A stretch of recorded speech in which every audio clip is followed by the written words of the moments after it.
என் மாம்சத்தை புசித்து என் இரத்தத்தை பானம் பண்ணுகிறவனுக்கு நித்திய ஜீவன் உண்டு, நான் அவனை கடைசி நாளிலே எழுப்புவேன் என்று இந்த வேத வார்த்தை நம் மத்தியில் வருகிறது.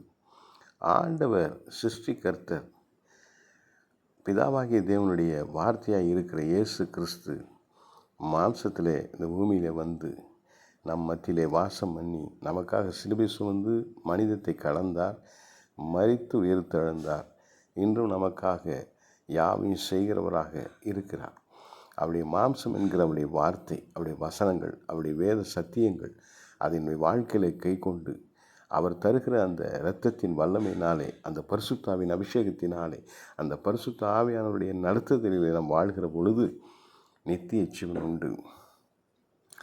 உலக பிரகாரமாக வாழ்கிற வாழ்க்கையை மாற்றி ஒவ்வொரு நாளும் அவருடைய மரணத்தை நினைவுகூறும்படியாக திராட்சை ரசத்தையும் அவருடைய சத்தியத்தை அறிகிற அறிவின் மேன்மையிலும் நாம் வளர வேண்டியது அவசியமாக இருக்கிறது.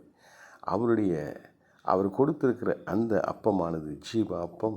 அந்த அப்பம் அவருடைய சரீரம். அந்த சரீரத்தையே புசிக்கிறது என்பது அவருடைய வார்த்தையின்படி வாழ்வது. பரிசுத்தாவின் துணையோடு கூட நாம் உலகத்தை பிசாசை ஜெயிப்பது. இன்று நமக்கு கொடுக்கப்பட்டிருக்கிற அந்த அருமையான ஒரு சத்தியம், அவர் நமக்காக சிலுவை சுமந்து தன்னுடைய மாம்சத்தை உபத்திரவத்துக்கு ஒப்பு கொடுத்து தன்னுடைய இரத்தத்தை நமக்கு பாவ மன்னிப்புக்கு மீட்பாக கொடுத்திருக்கிறார். அவருடைய சரீரம் மரித்திருக்கிறது, அவர் உயிர் தெழுந்திருக்கிறார். அவருடைய இரத்தம் நமக்காக சிந்தப்பட்டிருக்கிறது.